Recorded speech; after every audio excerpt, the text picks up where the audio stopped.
The vote was 307 to 1. Earth lost. Ambassador Lena Vasquez sat in the great circular chamber of the Galactic Council and did not move. Around her, 700 alien delegates shifted and murmured and congratulated each other with the particular enthusiasm of people who had just done something they knew was wrong and needed noise to drown out the knowing. The chamber was carved from a moon.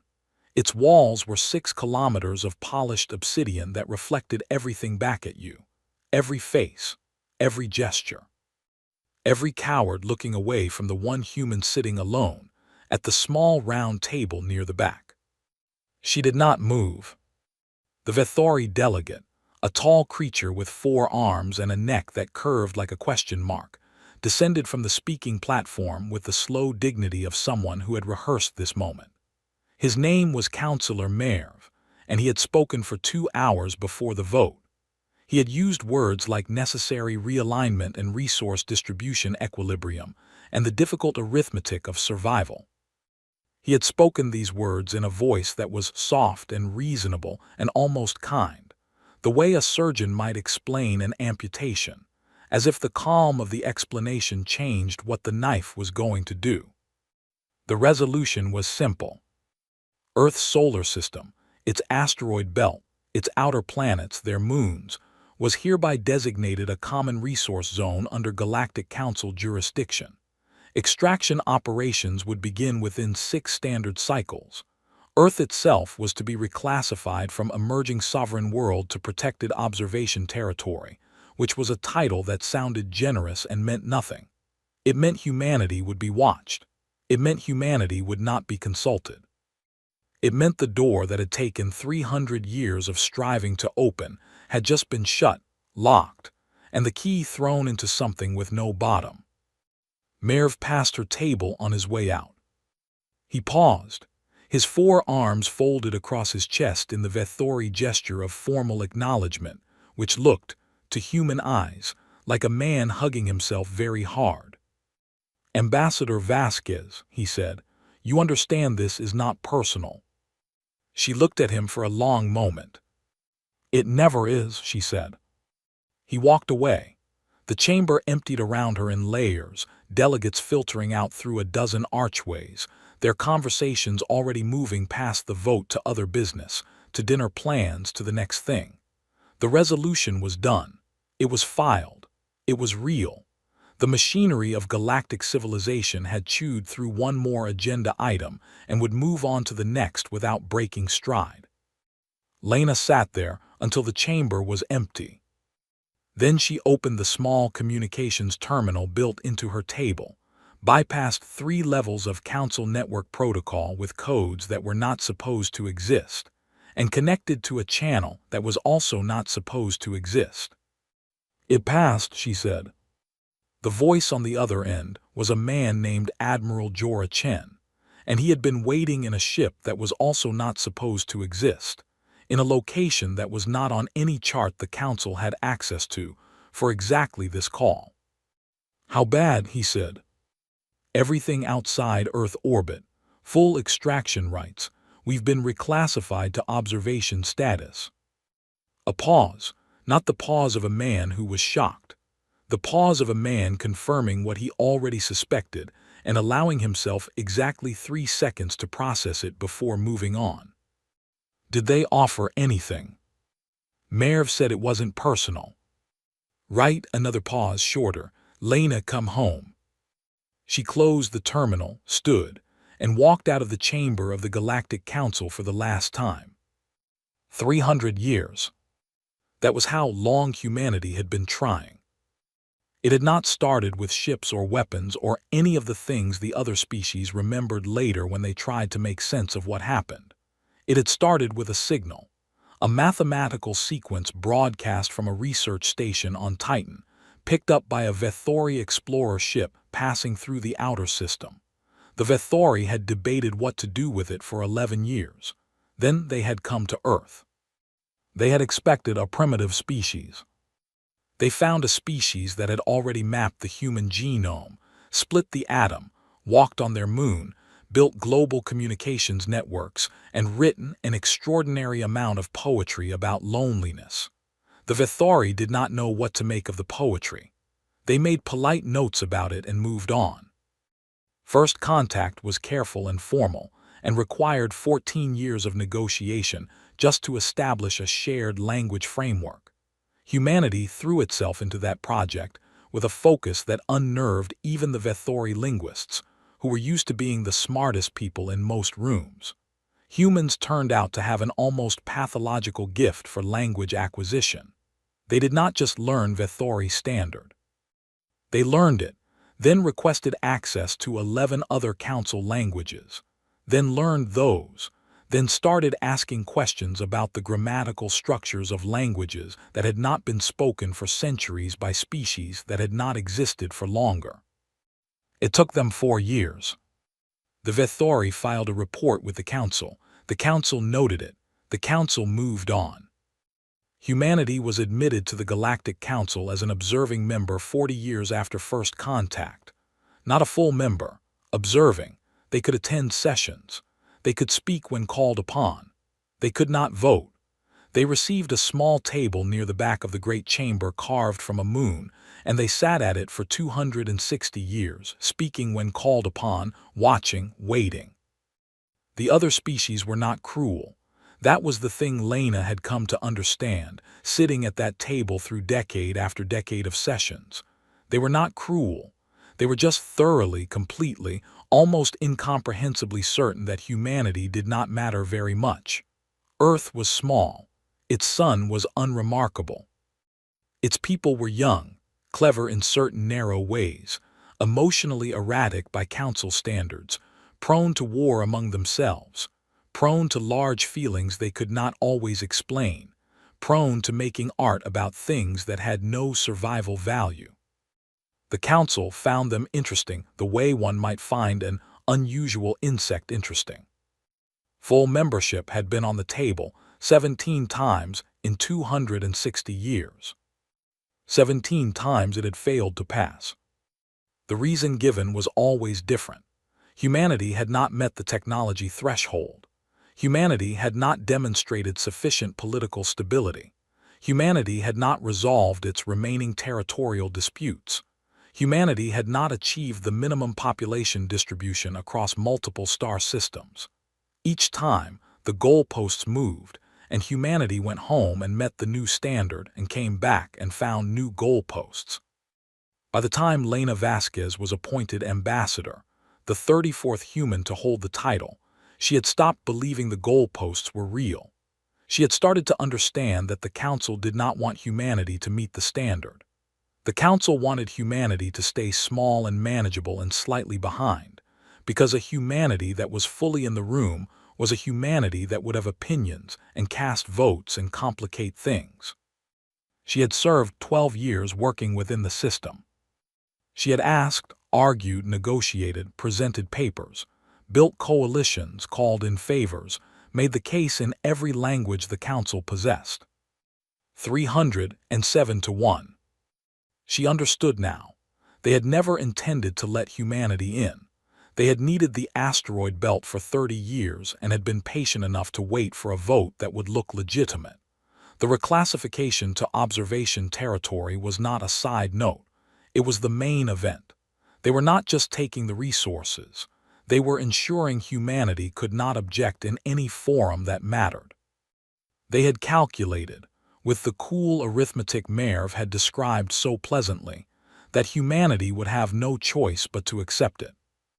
They had been calculating that for 300 years. They had made one error in their arithmetic. They had never asked what humanity had been doing with the time.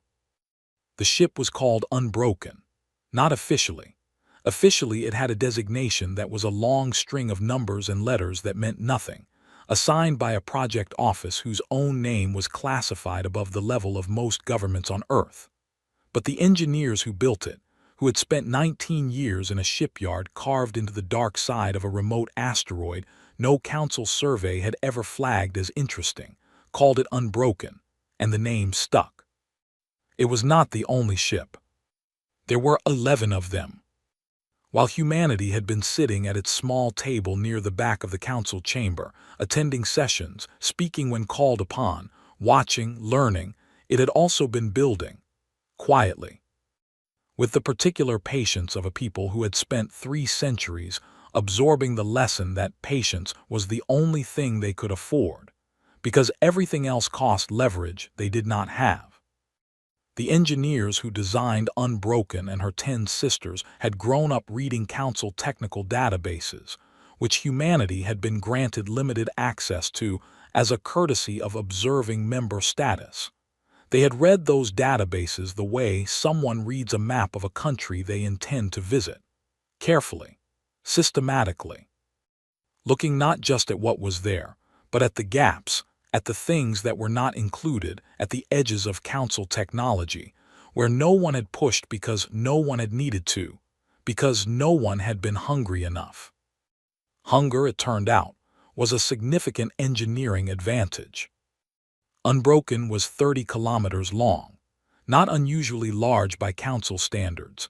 The Vithori ran carrier ships twice that size. But size was not the point. The point was what it carried and how it worked, and what its 11 drive cores could do to the physics of a local region of space when they were pushed past what the council's own best engineers would have said was theoretically possible. They had said it was theoretically possible. They had spent 8 years proving it. Admiral Jorah Chen stood on the bridge of Unbroken and received Lena's call and stood very still for 30 seconds after he closed the channel. Then he turned to his crew. 22 humans at their stations looking back at him. Young, most of them. Calm, all of them. Trained for 8 years for exactly this, for the moment when the call came and the thing they had built stopped being a secret and started being a question that the rest of the galaxy would have to answer. Navigation, Chen said. Sir. Plot a course for Council Prime. A pause not long. Course plotted, Admiral. Chen looked out through the main viewport at the dark, at the stars that the Council had decided humanity did not matter enough to reach. Signal the fleet, he said. All ships move. Unbroken turned.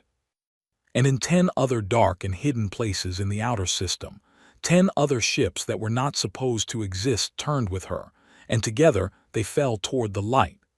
The first thing Council Prime's defense grid registered was a gravity anomaly. Not a ship, not 11 ships. A gravity anomaly, the kind of reading that made the technician on duty frown at her screen and tap it twice with one finger, the way you tap a thing you suspect is broken. She was a Keth, blue-skinned, four-eyed, 17 years on the grid watch without a single incident worth reporting. She had a cup of something warm going cold on her left side, and a half-finished schedule rotation form on her right, and she was, in the most complete sense of the phrase, not ready. She tapped the screen a third time. The anomaly did not fix itself. It got bigger. She opened a channel to her supervisor. Sir, she said, I have something. What kind of something? She watched the readings climb. Gravity displacement across a front 300,000 kilometers wide. 11 separate but synchronized signatures. Energy output that her instruments were technically measuring, but that her instruments were also, in some quiet mechanical way, struggling to believe. The kind of something, she said carefully, that I think you should come see yourself. Council Prime was not a planet. It had been once, 300,000 years ago, before the species that built it had done what every species eventually did when it ran out of things to solve. It had started solving the planet itself. Over 30 millennia they had hollowed it, reinforced it, threaded it through with transit lines and reactor cores and data networks so dense that the whole structure hummed at a frequency you could not hear but could feel in your back teeth if you stood still long enough. The surface was cities. The interior was cities. 50 billion beings called it home across 200 species, and it sat at the navigational center of Galactic Council territory like a knot at the center of a web, every thread running back to it. It had not been attacked in 11,000 years. The last species to try had not existed in 11,000 years either. This fact was not lost on Admiral Chen. He had read every account of that engagement in the 3 years he spent planning this approach. He had read them with the particular attention of someone who needed to understand not the victory but the defeat, how the attackers had thought, where they had committed too early, what had made the council's response so complete. He had taken notes in the margins of the translated texts, in handwriting so small the analysts who later reviewed his files had needed magnification. He was not here to repeat that history. He was here to replace it. Unbroken came out of the fold first.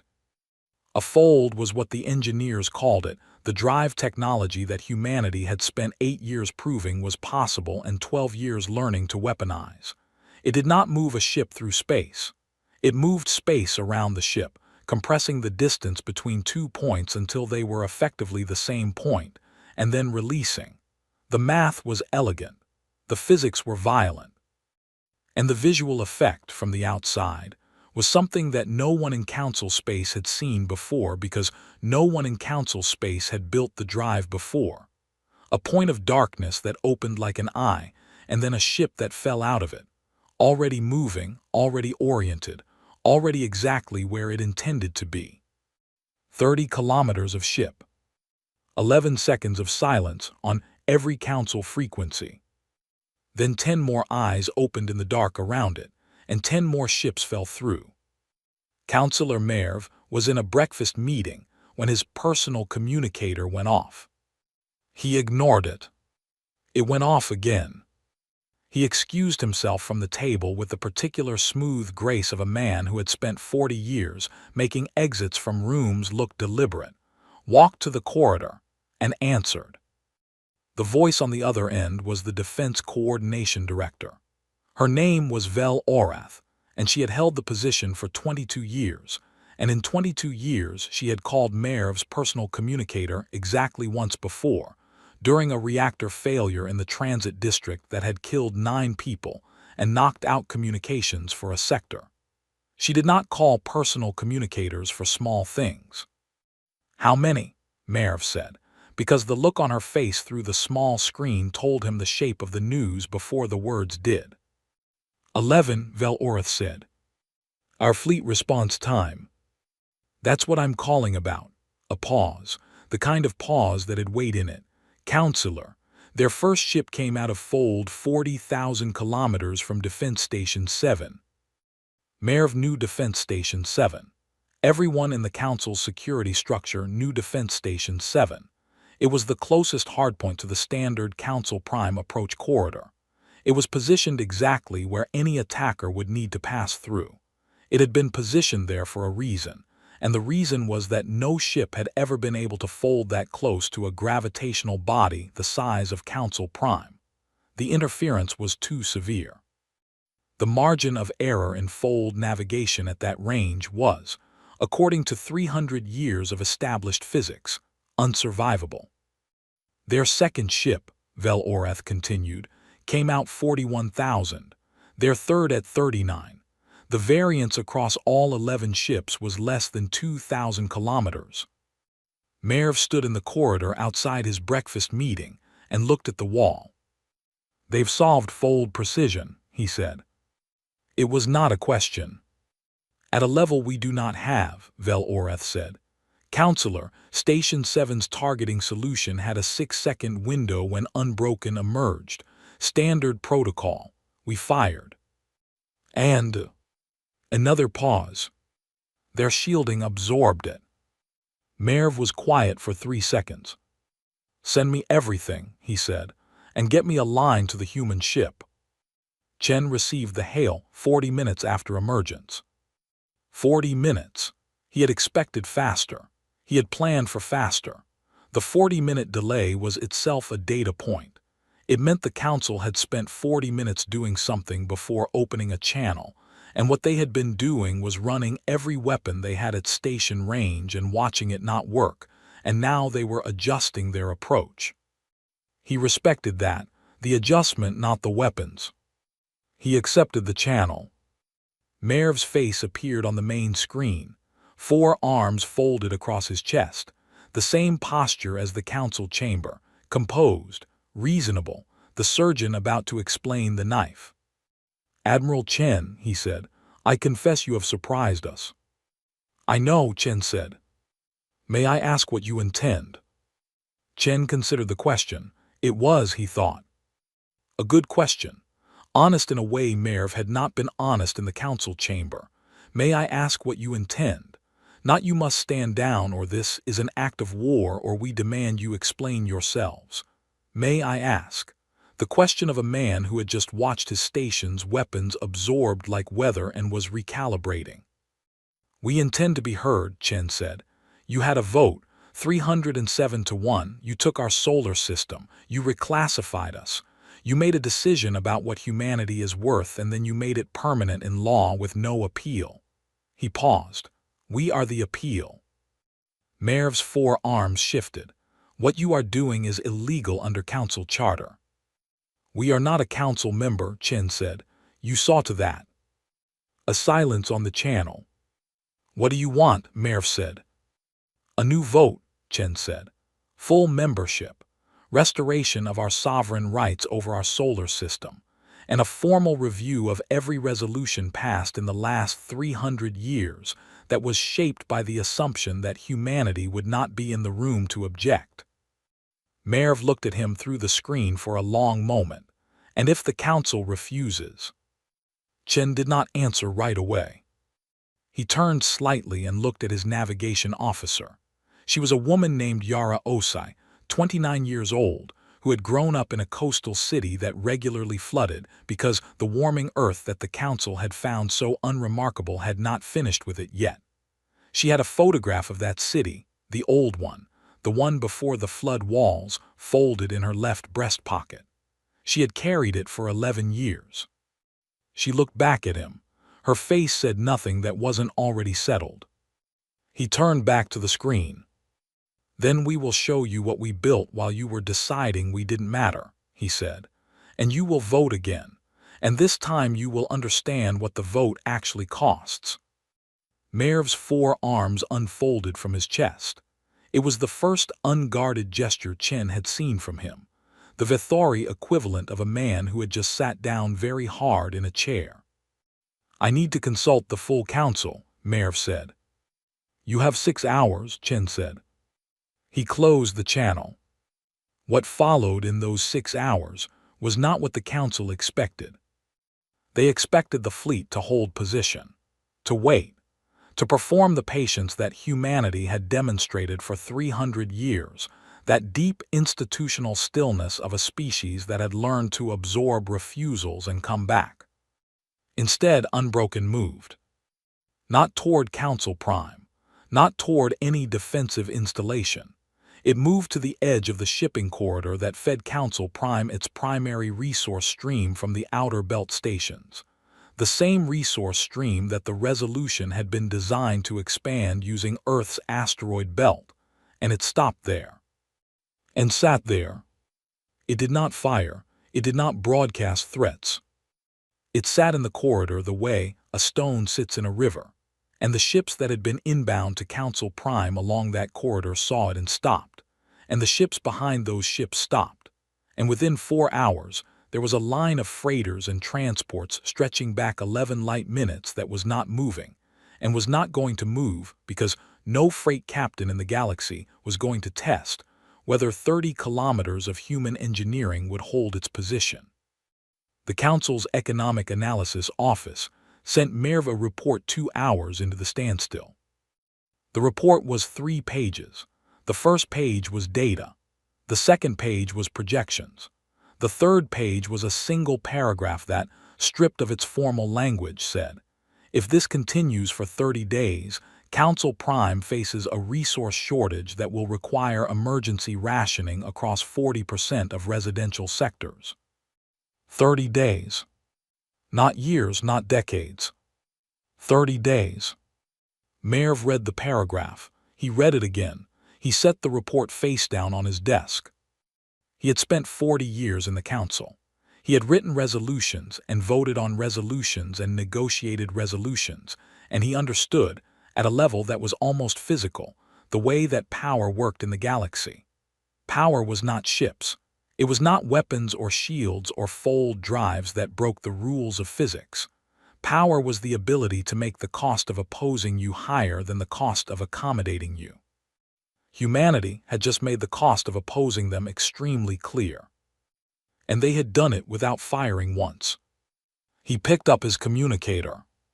"Call a full session," he said. The second vote happened in 5 hours and 53 minutes. Lena Vasquez was not in the chamber for it. She was standing on the bridge of Unbroken, where Chen had asked her to be when he made the call, because he thought she should hear it in a room with people who had built toward this moment for the better part of their lives. She stood next to the navigation console where Yara Osai was tracking the inbound feeds, and she watched the count come in. 301 to 7. In favor of humanity. No one on the bridge cheered. No one shouted. Yara Osai reached into her left breast pocket and took out the photograph of the city that used to flood and looked at it for a moment and then put it back. And that was the closest thing to a celebration that the bridge of Unbroken produced. Chen received the formal transmission from Merv's office 3 minutes later. He read it. He set it on the console. He looked at his crew. "We'll hold position until the membership documentation is filed," he said. "Navigation, keep the corridor blocked until confirmation comes through." "Yes, sir." He walked to the viewport. Stars. The same stars that the Council had spent 300 years deciding humanity did not matter enough to reach. They looked the same. They were not the same. "Sir," said his communications officer, "we're getting signals from a lot of places. News networks, diplomatic channels, other species governments." A pause. "Some of them are calling the fleet." "What are they saying?" The communications officer, a young man, 24, who had never known an Earth that had not been negotiating with the stars, looked at his screen. "They want to know," he said, "who we are." Chen looked at the stars. "Tell them," he said, "we're the species that was in the back of the room." He let that sit for a moment. "Tell them we moved up. The galaxy had opinions." It always did. That was the thing about 50 billion beings spread across 200 species living in a structure carved from a dead planet. They had opinions about everything, and the opinions arrived fast and loud and contradicted each other completely. And the Council's information networks carried all of them simultaneously like a river carrying everything it had ever touched. The opinion that spread fastest was fear. Not the loud kind, the quiet kind. The kind that moves through a population the way cold moves through a building with a broken window, not a gust, just a slow dropping of temperature that you notice only when you realize you've been sitting in your coat indoors for an hour without thinking about it. The Vithori home networks ran the footage of Unbroken coming out of fold on a loop. 30 kilometers of ship. Dropping out of nothing. 40,000 kilometers from a hardpoint that was supposed to be unreachable. They ran it without commentary for the first 2 hours, because no one in the network's editorial structure could agree on what commentary was appropriate. Eventually, someone found a retired Vethori defense analyst who was willing to appear on screen and say measured things in a measured voice, and they put him on, and he said, "Fold precision of that caliber represents a generational gap in drive technology," and the networks ran that phrase, generational gap, under the footage until it was burned into every screen on the Vethori homeworld. Generational gap. 2 words doing the work of a panic. The Keth response was different. The Keth were engineers, had been for 6,000 years, the way some species are builders in their bones, not because they chose it, but because their particular combination of curiosity and stubbornness, and the number of fingers they had made tools feel like an extension of thought rather than a product of it. They had built Defense Station 7. They had built half the Council's transit infrastructure. They were, in the quiet accounting that no one did openly but everyone maintained, the species most responsible for the physical fact of Council Prime existing as it did. When the footage arrived on Keth networks, the reaction was silence. Then the engineers started talking. Not about the threat, about the drive. How did they solve the gravitational interference problem? That was the question moving through Keth engineering forums within 6 hours of the emergence. Not in the language of alarm, but in the language of a puzzle that someone else had solved, and you had not, and that fact was sitting in your chest like a stone you had not noticed until just now. Someone had solved it. Humans had solved it. With less time, less funding, less access to council technical resources, humans had solved the problem that Keth engineers had categorized as theoretically approachable in perhaps 2 to 3 centuries, and had apparently done so in less than 20 years. The Keth Director of Engineering Sciences sent a formal request to humanity's new council office within 8 hours of the vote. The request was for a technical exchange program. The Sarin were afraid. That was the simplest truth of it. The Sarin were a small species, small in number, small in territory, small in the particular way that 300 years of being a minor power in a large galaxy makes you small, and they had a long memory. Their ancestors had been absorbed into a larger civilization twice before they found the council, and the finding had felt like rescue, and they had been loyal to that rescue ever since, with the loyalty of a people who remember what the alternative felt like. They did not want a new power. They had been comfortable. The Sarin ambassador to Council Prime was a woman named Teth Ran, and she sat in her office the morning after the vote and looked at the feeds and felt something she had not felt in 40 years of diplomatic work. She felt the ground moving. Not literally. Metaphorically, in the way that people who have spent their lives building on a foundation feel it when the foundation shifts, a wrongness that has no single location, that is everywhere and nowhere, that makes every surface you put your hand on feel slightly less solid than it did yesterday. She sent a private message to her home government. The humans are stronger than we knew. This is not the end. This is the beginning of a very long question. She did not specify what the question was. Her government did not ask. Lena Vasquez was doing paperwork. This was the thing that no one in the council chamber, or on the bridge of Unbroken, or on any of the Vethori or Keth or Sarin networks talking about generational gaps and technical exchanges, and the ground moving. No one was thinking about the paperwork. But the paperwork was real, and it was enormous, and it arrived on Lena's desk the morning after the vote in the form of 47 separate council administrative filings, each of which represented one part of the bureaucratic machinery required to translate a vote into an actual legal reality. Full membership meant forms. It meant classifications and designations and official entries in 12 different council registries, and the reassignment of Earth's solar system from Common Resource Zone back to sovereign territory, which itself required 11 sub-filings that each had to be completed in council standard and cross-referenced with the original resolution that had created the wrong designation, and annotated to explain why the wrong designation was being corrected. The annotation field had a maximum of 500 words. Lena needed 600. She was sitting at the small round table that had been her family's address in the council chamber for 34 ambassadors and 300 years. They had given her a better office now, larger, near the front, with windows that looked out over the transit district.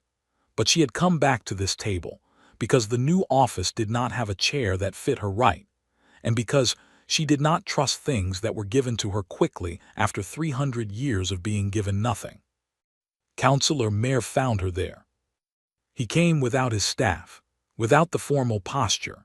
He walked through the chamber, which was empty at this hour, and sat down across from her small table, which was too small for 2 people, but he sat anyway, and he folded all 4 of his arms on the table's surface and looked at her. "How long did you know?" he said. She did not look up from the annotation field immediately. She finished her sentence, then she looked at him. "Chen started the shipyard project 19 years ago," she said. "I've known about it for 12. While you were here. While I was here. Merv was quiet. His forearms were still on the table. You were negotiating in good faith. Yes. While knowing that if the negotiation failed. There was a second option, Lena said. Yes. He looked at her for a long time. That is a very human thing to do, he said. It was not an insult. It was not a compliment. It was the careful observation of a man who was updating something fundamental. I know, she said. May I ask why you did not simply use the ships from the beginning? Lena set down her pen. She looked at the table, her table, the back of the room table, the table that 33 people before her had sat at and spoken from when called upon. Because we wanted in, she said, not over. Merv looked at the table too. And now? Now we're in, she picked up her pen, which means the ships stay parked, as long as everything we were promised actually happens. And if it doesn't? She looked at him. He understood. He unfolded his arms and stood and walked out of the chamber and left her to her paperwork. Chen kept the fleet at Council Prime for 3 more days. He did not announce this as a threat. He did not broadcast it as a warning. He filed standard docking requests, as any fleet would, and the requests were processed with a speed that would have been unimaginable a week ago, and the ships moved to assigned positions in the outer transit ring. 11 ships parked in a row. Visitors came. Not officially, not as diplomatic delegations with credentials and formal protocols. They came the way curious people always come when there is something they cannot explain and cannot stop thinking about quietly and on foot, and they stood in the transit ring's observation bays and looked at the ships through the glass. Keth engineers mostly. Some Vethori, some species Chen did not recognize. They stood there and looked at Unbroken, at its length, at the drive housings that even at rest had an energy signature that their instruments measured in units that did not quite fit the instrument scales, at the hull plating which was dark and smooth and showed no damage at all from Station 7's weapons, not a mark, not a scorch. A Keth engineer named Osvel stood in the observation bay for 2 hours. She had been designing ship hulls for 30 years. She had a doctorate in materials behavior under energy impact and another in phase transition metallurgy. She was, in the opinion of the Keth Engineering Council, the best hull specialist currently working. She stood in the observation bay and looked at the human hull. She could not identify the material. She had run 4 scans and the readings made no sense, not because the instruments were broken, but because the readings were internally consistent and the material they described should not exist, should not be possible to manufacture, should not hold its structure under the energy inputs that Station 7's weapons would have delivered. She stood there for 2 hours. Then she went back to her office and sent a message to the Keth Director of Engineering Sciences. Make the exchange request formal, she said, and make it generous. On the 3rd day, Chen received a message from Earth.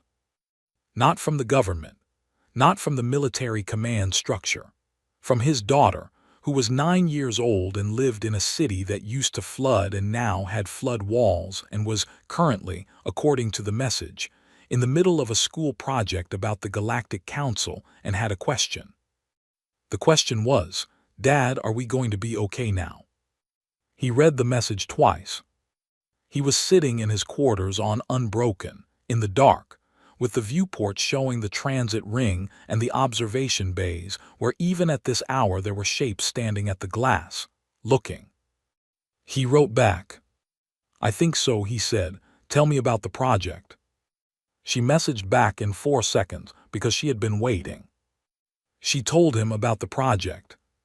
He read every word. Outside the viewport in the observation bays, the shapes kept coming. Different species, different hours, same posture, standing still, looking at the ship, trying to understand what they were looking at. Chen knew what they were doing.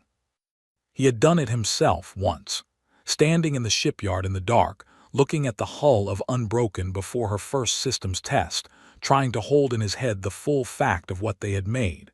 Not just the ship. The 19 years. The engineers who had given up other careers. The funding that had come from 30 governments pooling resources quietly over a decade. The physics papers that had been published under false names to avoid council attention. The fold tests that had failed 9 times before they succeeded. All of it in the hull. All of it in 30 kilometers of ship floating in a transit ring, while 50 billion beings on a carved-out planet tried to decide what kind of universe they were living in now. He closed the message from his daughter. He looked at the shapes of the glass. He thought, good. Look, we were always here. You just weren't paying attention. The Drivari did not send a message. They sent a ship. One ship, carrier class, older than the council resolution that had just flipped humanity's status, older than Lena's tenure, older than the careers of most of the people now scrambling through Council Prime's defense coordination offices trying to decide what the correct response was to a vessel that had just dropped out of fold on the wrong side of the transit perimeter without filing an approach declaration, and was now sitting there, quiet, broadcasting nothing. The Drivari did this. It was a known thing about them. They communicated in positions, in the physical fact of where they put themselves and how much space they took up and how long they stayed. Words, to the Drivari, were furniture. You used them to fill a room. The room itself was what mattered. The room they were currently furnishing said, "We are watching and we have not decided yet." Chen received the report at 3:40 ship time. He was not asleep. He had not been fully asleep in 4 days, a fact he had not shared with anyone because the crew was watching him the way crews watch commanding officers in new territory. Not for orders, but for whether the person giving the orders still believed in the orders, which was a different thing entirely and harder to fake. He read the report. He set it on the console. He looked at it. "Navigation," he said. "Sir." "The Drivari ship, what's its weapons posture?" A pause, the pause of someone checking twice.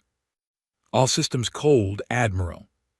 "Shields up, passive configuration." He picked up the report again. Shields up but weapons cold was not an attack posture.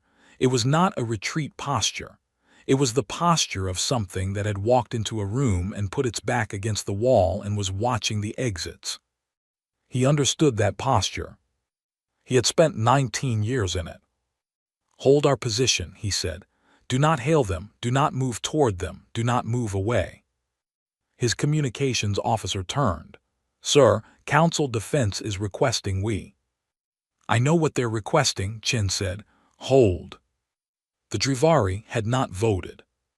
That was the thing that sat in the back of Chen's mind like a splinter, small, specific, impossible to stop touching.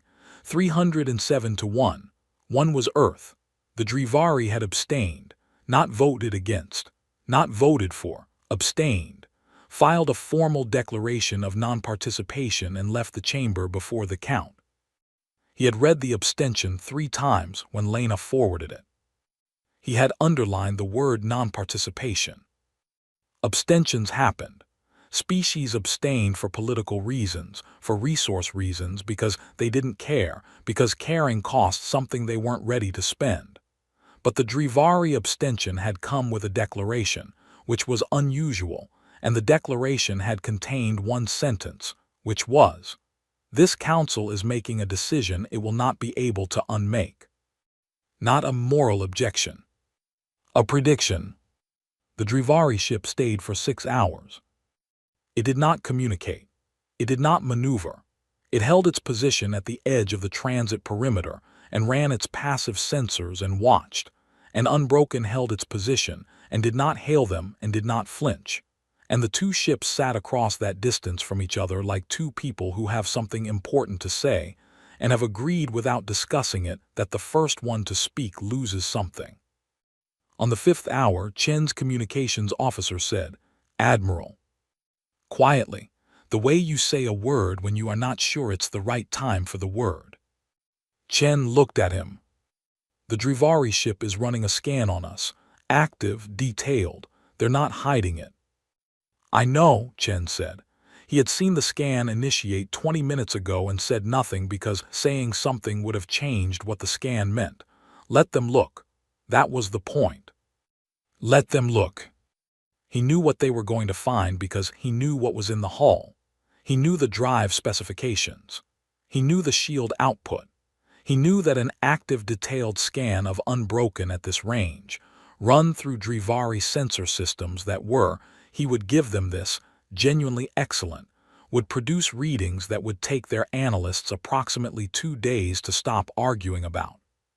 He waited. On the 6th hour, the Drivari ship moved. Not toward Unbroken, not toward Council Prime. It oriented toward the fold point it had arrived from, and it held that orientation for 4 minutes, which in Drivari positional language meant something his cultural briefings had called settled intention, meaning they had decided something, meaning the watching was over. Then it folded out. Gone. His communications officer let out a breath, not loud, just the kind of breath that escapes when you have been holding something in your chest for 6 hours and you have just been given permission to put it down.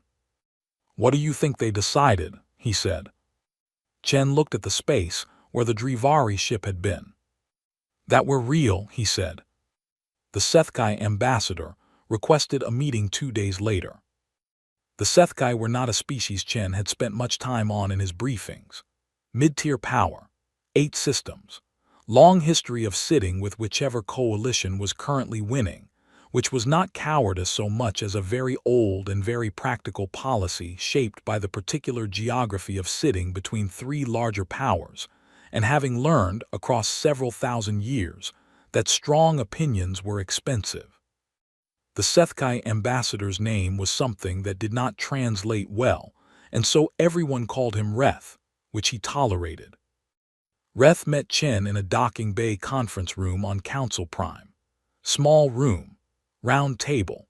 No staff on either side, which was Reth's request and which Chen had granted because a request to meet without staff from a species that had voted against humanity 3 days ago was worth a round table in a small room. Reth was tall, thin in the way that looked structural, as if removing any part of him would cause a problem. His eyes were on the sides of his head, which gave him a field of vision that made sitting across from him feel slightly off. You were never quite in the center of what he was looking at. He sat down. He placed both hands flat on the table. I want to discuss trade, he said. Chen looked at him for a moment. We voted against you, Reth said, because he was a practical species with a practical ambassador and practical species, did not spend time pretending the obvious was not there. We voted against you because Councillor Merv's office indicated the resolution would pass by a larger margin than it did, which would have made our opposition to it economically costly and politically pointless. But it didn't pass by that margin, Chen said. No. 1 vote. 1, Reth agreed, which means we paid the cost of opposing you without the benefit of being on the correct side. He adjusted his hands on the table. We would like to correct the alignment.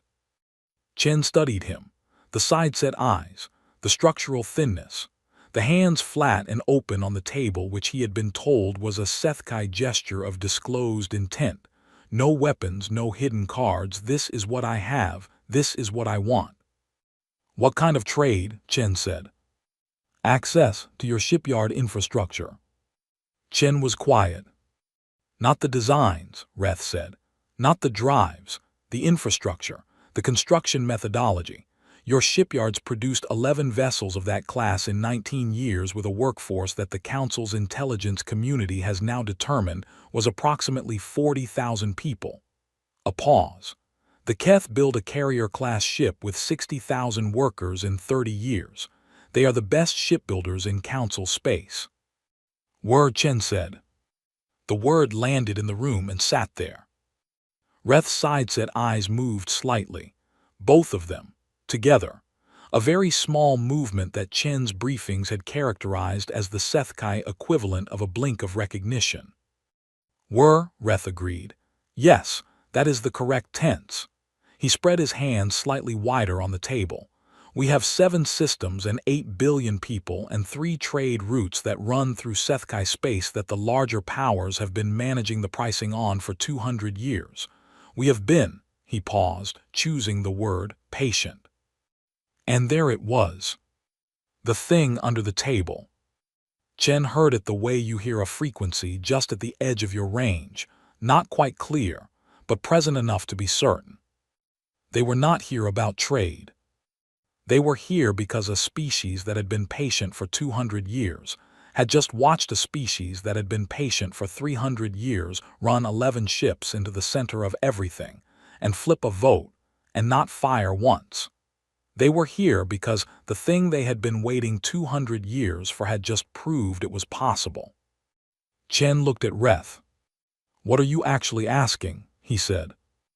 Reth looked back at him, sideways technically, with those side-set eyes, but the effect was direct, and for a moment the practical species practical ambassador veneer went somewhere, and something older came through. Something that had been sitting in a small room at the back of a large chamber for a long time.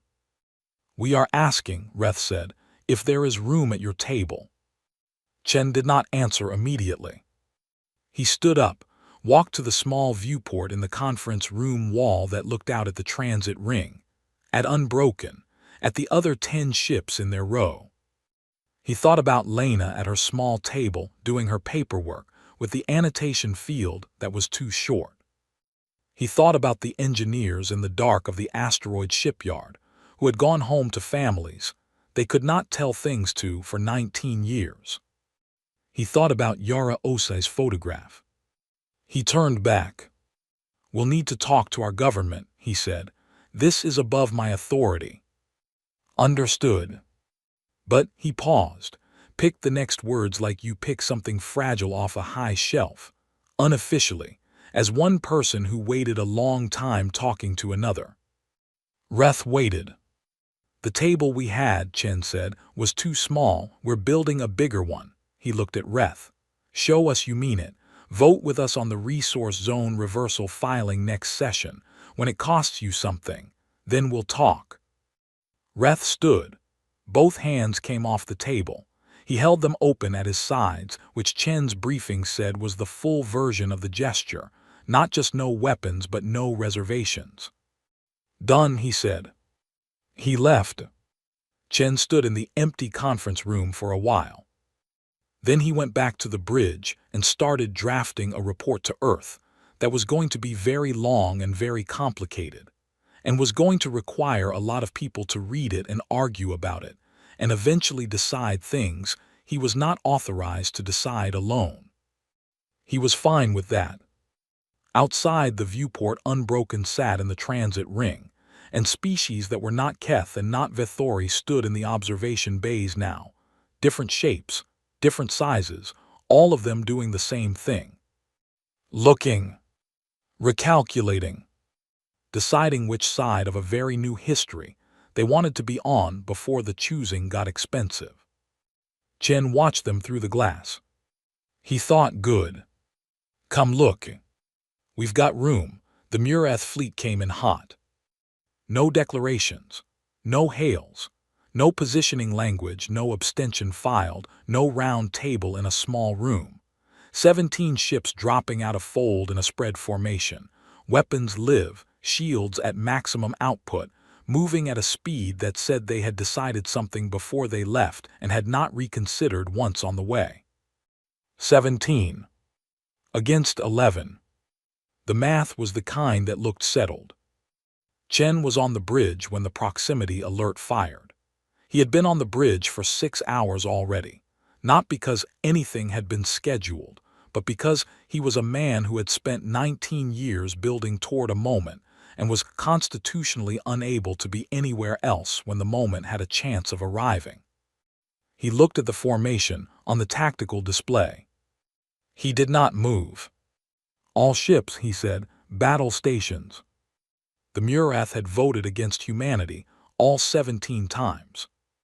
Not abstained, not missed sessions, voted, every single time. Filed written objections twice, which was unusual enough that the Council archive had flagged them as a point of historical note. Their objections had used the language of civilizational readiness and developmental maturity thresholds, which were the polite words, and in private, in the communications that humanity's intelligence apparatus had been quietly collecting for 11 years, they had used different words. Words that translated roughly as infestation, an unchecked variable, and the thing you let in the door that you cannot put back outside. They had watched the vote reverse. They had watched the fleet park in the transit ring. They had watched the observation bays fill with other species running scans, asking questions, filing exchange requests. They had watched the Sethkai meet with Chen. And they had decided not to negotiate, not to abstain, not to file a written objection or request a procedural review or use any of the 100 instruments that the Council existed to provide for exactly this kind of disagreement between member species. They had decided that the thing you let in the door, you could still remove. You just had to be fast enough. They were not fast enough. The first volley from the Murath lead ship crossed the distance in 4 seconds. It hit Unbroken's shields, and the shields took it the way stone takes rain, present, registered, absorbed, unchanged. Osvel, the Keth hull specialist who had stood in the observation bay for 2 hours, would later publish a technical paper about what happened to the Murath weapons output on contact with Unbroken's defensive field. The paper would be 60 pages. The 60 pages would reduce, for any reader willing to follow the math, to 1 sentence. The Murath brought the wrong tools. Unbroken returned fire. There is a particular quality to the silence that follows the first shot in a fight where one side did not know what the other side had. It is not the silence of shock. It is earlier than shock. It is the half-second before the brain has finished processing the information that what it expected and what happened are different things, and that the difference is large, and that the large difference has immediate consequences for decisions already made and actions already in motion. The Murath formation had that silence for approximately 3 seconds after Unbroken's return fire landed. 3 seconds is a long time. In 3 seconds, a lot of hull can stop existing. The Murath ship that took the shot directly did not explode.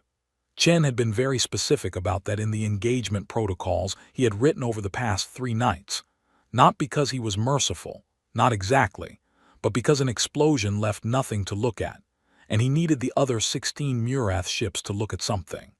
He needed them to have 3 seconds of silence to look at a ship that had been hit and was still there, but was not, in any functional sense, a warship anymore. Depowered, drifting, intact enough to be rescued, gone from the fight the way you pull a tooth present and absent at once, the socket where a thing was. 1 ship. 1 shot. The silence. Then his communications officer said, "Admiral, the Murath formation is." "I see it," Chen said. The formation was not attacking. It was not retreating. It was doing the thing that formations do when the commanding ship has just experienced something that does not fit the pre-departure briefing. It was holding.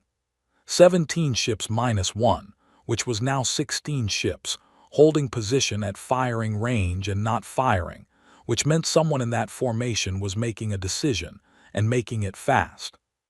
"Hail them," Chen said. The Murath commander who appeared on screen was old. Old in the way of a species that did not age gently. The Murath lived long and the living showed on them, accumulated visibly like rings in wood, layer on layer, the years worn in the surface of the face rather than hidden in it.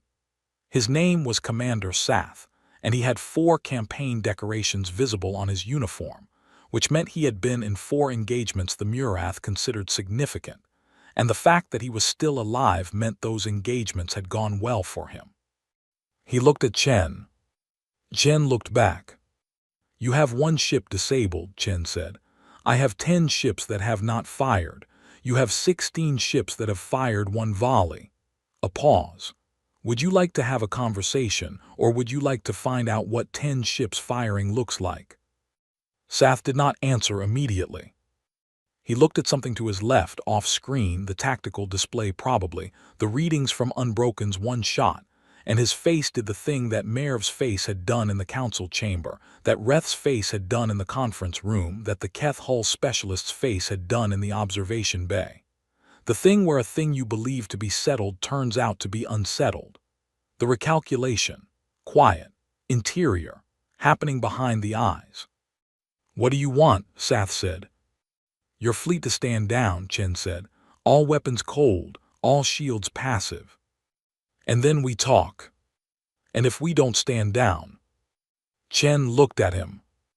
"Then you'll find out," he said, "what we built the other 10 ships for." The Murath stood down. Not fast, not with grace. It took 9 minutes and 2 more hails, and one point where Sath went off-screen for 4 minutes while his officers presumably told him things he did not want to hear about, the energy signatures coming off Unbroken's drive cores at idle. Things that suggested the one shot fired had not been the ship at effort, had not been anywhere near the ship at effort, had been the ship making a point with the smallest possible fraction of what it had. But they stood down. All weapons cold, all shields passive, 16 ships and 1 drifting socket. The silence after was different from the silence before. Before had been the silence of a gap between what someone expected and what happened. After was the silence of the gap closing, of something settling into a new position that it would not move from. Chen exhaled through his nose. "Get me a medical ship for the disabled vessel," he said, "and tell the council's diplomatic office we're going to need a room." The room they needed was big. Not the conference room with the round table. The council chamber itself, the one carved from a moon, 6 kilometers of obsidian that reflected everything back at you. It was called for an emergency session 40 hours after the Murath engagement, and for the first time in the chamber's recorded history, every seat was filled. Not just the named delegations, the observer galleries, the staff alcoves.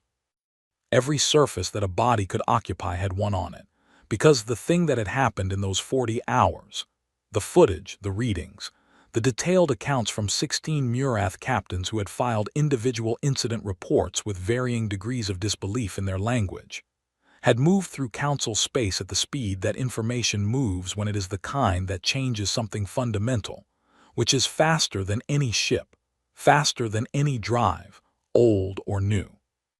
Humanity sat at the front. Not the small round table near the back. Full member seating, center ring, plaque installed that morning by a council administrative crew who had processed the emergency seating request with a speed that would have been unimaginable 2 weeks ago. Lena sat at that seat.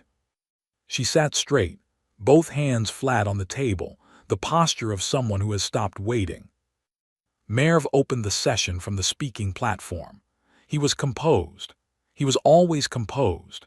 He gave a summary of events in the order they had occurred, in the flat voice of a man who understood that the events did not need his editorial assistance to make their point. The Murath ambassador requested the floor. Lena did not look at him while he spoke. She looked at the table, her name on the plaque. She had not touched the plaque yet. She thought she would later, when the chamber was empty, run her fingers across the letters the way you run your fingers across something you stopped believing in for a while and then found again. The Murath ambassador spoke for 12 minutes. He did not apologize. That was not what the speech was. It was something more complicated than an apology. It was an argument for why the engagement had been a reasonable response to an unreasonable situation, which was a speech she had heard before, in different words, for 300 years, from a species that was not the Murath. It was the argument that people make when they have done the wrong thing for internally consistent reasons, and cannot yet bring themselves to say the word wrong, but are willing to stand at the edge of it. She let him finish. Then she stood. She had not planned a speech. She had notes, 3 pages, careful, drafted over 2 sleepless nights, full of the formal language that 3 decades in the council had put in her fingers. The language of resolutions and declarations and whereas and therefore, and the machinery of civilized disagreement. She did not use the notes. She looked at the chamber. All of it.